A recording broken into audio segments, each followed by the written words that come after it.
लोकसभा चुनाव के लिए तैयारियां तेज हो चुकी हैं। तमाम दल अपनी अपनी जीत के लिए अब एड़ी चोटी का जोर लगा रहे हैं। राज्यों में सभी दलों की चुनावी रैलियां चल रही हैं। वहीं अब इस चुनाव में जीत के लिए बीजेपी अपनी किसी भी कोशिश को नाकाम छोड़ने के मूड में बिल्कुल नहीं है और इसी के चलते चुनाव प्रचार अब तेज हो चुका है। लेकिन वहीं ऐसा लगता है कि कुछ कट्टरपंथियों को बीजेपी का ये चुनाव प्रचार रास नहीं आ रहा है और इसी की वजह से वे इसमें बाधा डालने की तमाम कोशिशें कर रहे हैं। क्या है ये मामला, कहां से है ये मामला, बताएंगे विस्तार से।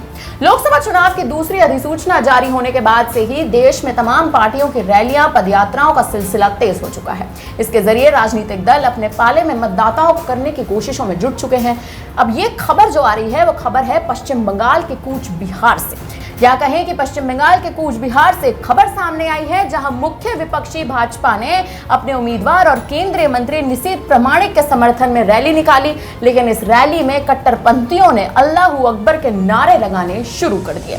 इन कट्टरपंथियों को ऐसी मिर्ची लगी कि इन्होंने हद ही पार कर डाली। इस मामले पर भाजपा कूच बिहार के अध्यक्ष और विधायक सुकुमार रॉय ने बताया कि ये रैली 2 विधानसभा क्षेत्रों सिताई और दिनहाटा के मुसलमानों के साथ मिलकर निकाली गई थी, जहां लोगों ने अल्लाहू अकबर के नारे लगाने शुरू कर दिए। भाजपा नेता इसे मुसलमानों के समर्थन के तौर पर अब देख रहे हैं।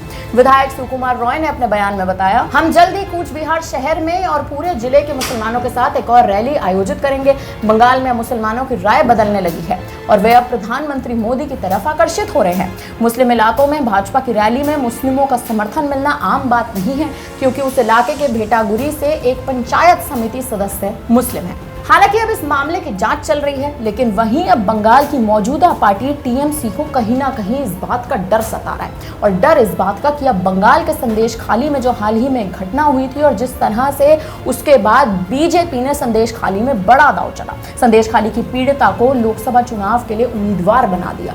अब देखना यह है कि आने वाले चुनाव में खासकर बंगाल में आखिर बाजी कौन मारता है। क्या टीएमसी एक बार फिर से बंगाल में आती है या फिर अब पक्ष बीजेपी का जाता है। फिलहाल अब इस खबर पर और जिस तरह से कट्टरपंथियों ने इस बार अपनी हद पार कर डाली और बीजेपी की जा रही इस रैली में या किसी भी पार्टी की इस रैली में अल्लाहू अकबर जैसे नारे लगाने शुरू कर दिए और वहीं अब कहें तो इस मामले में जांच चल रही है। फिलहाल अब इस खबर पर आप क्या कहेंगे, हमें कमेंट करके जरूर बताएं। वीके न्यूज, राष्ट्र के नाम।